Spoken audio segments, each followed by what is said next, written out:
मध्य प्रदेश विधानसभा में मोहन सरकार का बजट पेश हो चुका है। वित्त मंत्री जगदीश देवड़ा ने यह बजट पेश किया जो 4,21,000 करोड़ का बजट है। यह बजट मध्य प्रदेश के विकास के लिहाज से पेश किया गया है। बजट में कई प्रावधान देखने को मिले हैं। बजट में सिंहस्थ महापर्व को लेकर भी विशेष प्रावधान किया गया है। तो वहीं श्री कृष्ण पाथेय के लिए भी 10 करोड़ रुपए का प्रावधान है। महिलाओं के लिए भी इस बार के बजट में फोकस नजर आया है। तो युवाओं के लिए भी इस बार के बजट में खास योजनाओं का ऐलान किया गया है। गरीब वर्ग के लिए भी इस बार का बजट बेहद खास रहने वाला है। प्रधानमंत्री आवास योजना में राशि को बढ़ाया गया है और अलग अलग मदों में ये राशि बढ़ाई गई है।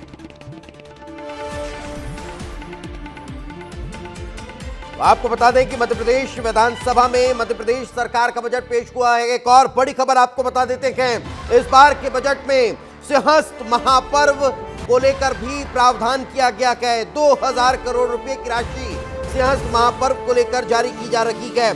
श्री कृष्ण पाथेय के लिए 10 करोड़ रुपए का प्रावधान इस बार के बजट में किया गया है। तो वहीं राम पथ गमन के लिए 30 करोड़ रुपए का प्रावधान बजट में नजर आ रहा है। तीर्थ यात्रियों के लिए जो मुख्यमंत्री तीर्थ दर्शन योजना है उसके लिए भी 50 करोड़ रुपए का प्रावधान बजट में नजर आया है। तो हर एक योजना को कैसे राशि दी जाए उस पर फोकस है। अब बजट के जो बड़े ऐलान है वो आपको बता रखे हैं। लाडली बहना योजना के लिए 18,600 करोड़ रुपए से ज्यादा का प्रावधान है। किसान कल्याण योजना के लिए 5,220 करोड़, आंगनवाड़ियों के लिए 3,729 करोड़, जल जीवन मिशन के लिए 17,135 करोड़, अनुसूचित जाति के लिए 47,200 करोड़, छात्रावास योजना के लिए 193 करोड़। इससे इतर अगर हम जिक्र करें आकांक्षा योजना के लिए 20 करोड़। तो हर एक मद में राशियों का आवंटन किया गया है और उसका सीधा सीधा फायदा आम लोगों को होता हुआ नजर आने वाला है। और जिस वक्त विधानसभा में वित्त मंत्री जगदीश देवड़ा बजट पेश कर रहे थे, उस वक्त विपक्ष ने कई मसलों को लेकर जमकर हंगामा किया है। बजट भाषण के बीच विपक्ष ने सदन से वॉकआउट भी कर दिया। बजट के दौरान विपक्ष के हंगामे के दौरान कई बार टोका टोकी की स्थितियां भी निर्मित हुई और विधानसभा अध्यक्ष ने भी विपक्ष के तमाम सदस्यों को यह कहा कि पहले बजट भाषण पूरा हो जाने दीजिए, उसके बाद पर्याप्त वक्त आपको भी बोलने के लिए दिया जाएगा। इस दौरान जमकर नारेबाजी यहां पर हुई। लेकिन इस पूरे बजट भाषण के दौरान वित्त मंत्री जगदीश देवड़ा ने किन किन मसलों को लेकर महत्वपूर्ण बातों का जिक्र किया है, आपको सुनवा देते हैं।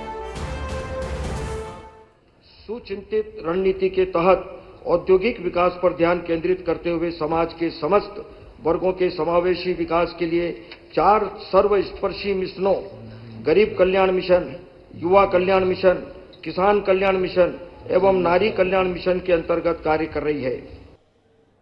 माननीय प्रधानमंत्री श्री नरेंद्र मोदी जी ने वर्ष 2047 तक देश को विकसित राष्ट्र बनाने का लक्ष्य निर्धारित किया है।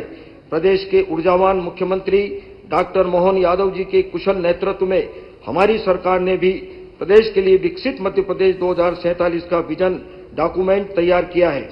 हमारा लक्ष्य है वर्ष 2047 तक राज्य के सकल घरेलू उत्पाद को बढ़ाकर $2 ट्रिलियन अर्थात रुपये 250 लाख करोड़ तक पहुंचाना। इसी तरह प्रति व्यक्ति वार्षिक आय रुपये 1,42,000 को रुपये 22,35,000 तक पहुंचाने का हमारा लक्ष्य है। शासन की सर्वस्पर्शी तथा महत्वाकांक्षी योजनाओं तथा लाडली बहना के हितग्राहियों को केंद्र शासन की प्रधानमंत्री जीवन ज्योति बीमा योजना, प्रधानमंत्री जीवन सुरक्षा बीमा योजना तथा अटल पेंशन योजना से जोड़ने का प्रयास किया जाएगा ताकि इन हितग्राहियों को बीमा तथा पेंशन के लाभ भी प्राप्त हो सके। वित्त वर्ष 2025-26 का बजट जीरो बेस्ड बजटिंग प्रक्रिया से तैयार किया है। इस प्रक्रिया के माध्यम से बजट में प्रावधानित राशि सही योजना में, सही आकार में एवं सही परिणाम प्राप्त करने में सार्थक रहेगी। आगामी वर्षों में इस प्रक्रिया से बजट को और अधिक सार्थक, संतुलित व सरल बनाने के प्रयास रहेंगे।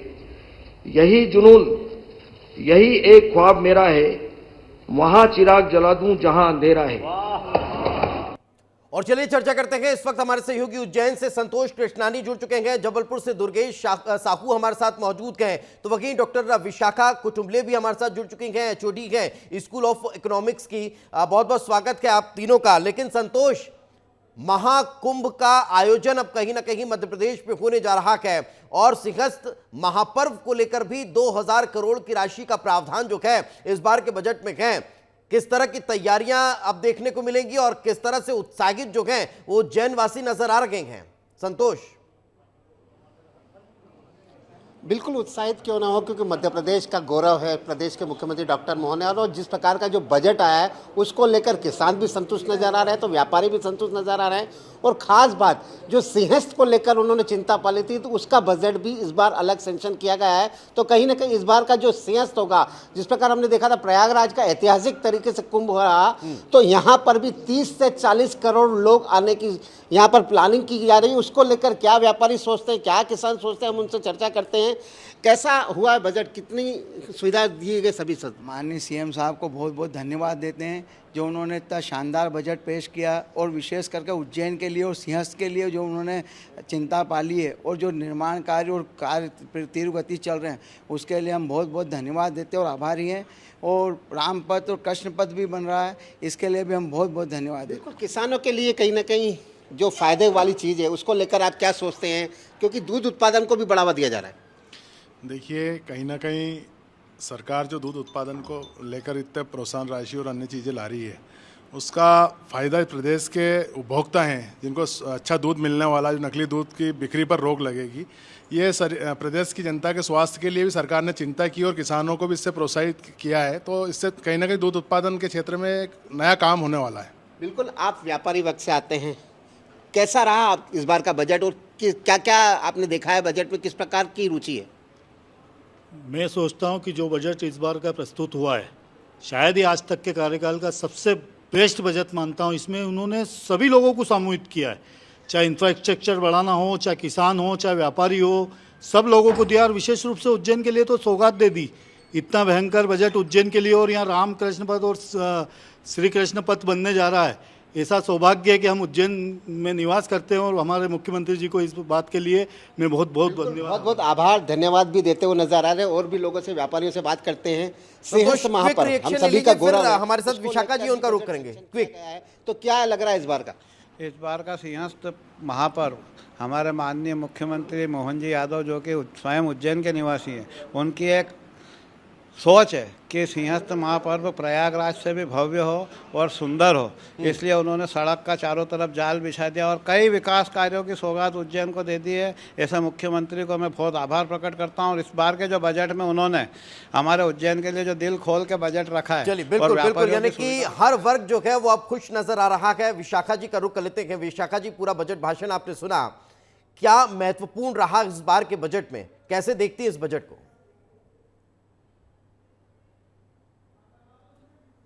नमस्कार। एक अर्थशास्त्री होने के नाते जिस दृष्टि इस बजट को समझा है, मुझे लगता है कि मुख्यमंत्री जी ने जो हमारी अर्थव्यवस्था के 3 मुख्य सेक्टर्स होते हैं, एग्रीकल्चर सेक्टर, मैन्युफैक्चरिंग सेक्टर और सर्विस सेक्टर, तीनों क्षेत्रों का बहुत अच्छा विश्लेषण करके उनके प्रावधान किए गए हैं। तो सेक्टोरली अगर हम देखें तो इंफ्रास्ट्रक्चर डेवलपमेंट पे मध्य प्रदेश सरकार के बजट ने बहुत अच्छे प्रावधान दिए हैं। पूरे देश का केंद्र में समान रूप से छूने वाला बजट है। और छात्रावास को लेकर जो स्पेसिफिक चीजें बड़ी महत्वपूर्ण लग रही हैं? नहीं, सभी, मुझे लगता है कि अगर स्कूल है तो स्टेडियम भी है, स्टेडियम है तो एयरलिफ्ट करने के लिए, बीमार के लिए हेलीपैड भी है। अगर नर्मदा क्षेत्र में 1-1 किलोमीटर पर्यावरण की दृष्टि से विकसित करना है तो औषधालयों के उन्नयन की भी बात की गई है। व्यावसायिक एजुकेशन को बढ़ावा देने के लिए 600 नए केंद्र खोले जाने की बात। हमारे साथ पूर्व मंत्री ओम प्रकाश सकलेजा जी हैं। सर, कैसे देखते हैं एक ऐसा बजट जिसमें युवा, बेरोजगारी, कृषि के साथ साथ उद्योग और महिलाओं और टेक्नोलॉजी का समावेश किया गया है। बजट कह सकते हैं मध्य प्रदेश का विकास का बजट? पूरा संपूर्ण विकास के हर दृष्टिकोण को ध्यान में रख के करा गया। आप तस्वीर देख सकते हैं कि मंत्री और विधायकों के आने का जो सिलसिला है वह शुरू हो गया। और बात की जाए मध्य प्रदेश के बजट की तो किस प्रकार का बजट रहेगा, किस प्रकार का बजट। और चलिए हमारे सहयोगी दुर्गेश में हमारे साथ जुड़े हुए हैं। दुर्गेश, जबलपुर में इस वक्त आप मौजूद गए, वहां के व्यापारी वर्ग या फिर अभी आपके साथ जो लोग मौजूद गए वो क्या कह रहे हैं इस बार के बजट को लेकर? बिल्कुल दीपेश, देखिए मध्य प्रदेश सरकार ने अपना बजट पेश कर दिया है और इस बजट में कोशिश की गई है कि हर वर्ग की झोली में कुछ न कुछ जाए। हमारे साथ जबलपुर चैम्बर ऑफ कॉमर्स के तमाम मेंबर्स मौजूद हैं जिन्होंने न केवल बजट भाषण को सुना है बल्कि उसका निष्कर्ष भी निकाला है। क्या लगता है व्यापारियों की झोली में कुछ आया इस बजट को लेकर? व्यापारियों की झोली में तो इस बजट में ऐसा कुछ दिखाई नहीं दिया है। अभी इस बजट के पूर्व जो औद्योगिक क्षेत्र पे जो एक इन्वेस्टर मीट हुई है भोपाल में, उसमें जो कई घोषणाएं की गई हैं वो एक अच्छी पहल थी। और पिछले साल के बजट से इस साल करीब 15% अधिक का बजट पेश किया गया है। कोई भी तरह का किसी भी तरीके का टैक्स नहीं लगाया गया है। ये एक अच्छी बात है कि इससे आम जनता सभी को, व्यापारिक वर्ग के अलावा सभी को इसका फ़ायदा और नुकसान होता है। तो एक टैक्स नहीं लगाना ये एक अच्छी पहल है। इसके अलावा हम देख रहे थे कई युवा को जो अच्छे से पढ़ाई करना चाहते हैं उनमें से करीब 50 लोगों को विदेश भेजा जाएगा पढ़ाई के लिए। यानी कि छात्रों को भी साधने की कोशिश की है आम जनता से बजट। हमारे साथ महिलाएं भी हैं, आपने बजट भाषण सुना है, क्या महिलाएं खुश हैं इस बात से? नमस्कार, हमारा नाम प्रीति चौधरी है। महिलाओं के लिए एक राहत की बात यह है कि कोई नया टैक्स नहीं लगाया गया है, तो इसकी वजह से उनका जो ओवरऑल घर का बजट है वो बैलेंस रहेगा। इसी के साथ महिलाओं को नौकरियों में आरक्षण भी दिया गया है और उनको अटल पेंशन योजना के साथ भी जोड़ा गया है। हम एक और बात कहना चाहेंगे, जो कि यूथ है, आजकल यूथ जो है वो हमारा भविष्य है, उनके लिए एक्चुअली काफ़ी सारे प्रावधान है जो आगे जाकर अच्छे साबित होंगे। जैसे कि खुश है बजट से आप? जी हाँ, ओवरऑल आई थिंक कुछ पहलू सही हैं, बट ओवरऑल इंडस्ट्रियल विकास और अच्छा हो सकता है। टैक्स नहीं मिला है, आप टैक्स से सिस्टम से ताल्लुकात रखते हैं क्या? देखिए, सरकार से उम्मीद जरूर थी। आप समझ सकते हैं कि जीएसटी आने के बाद बिल्कुल, यानी हर वर्ग जो है दुर्गेश संतुष्ट नजर आ रहा है और हर वर्ग ये बता रहा है कि अच्छा बजट है, प्रदेश के विकास के लिहाज से ये बजट बेहद खास और महत्वपूर्ण साबित होने वाला है।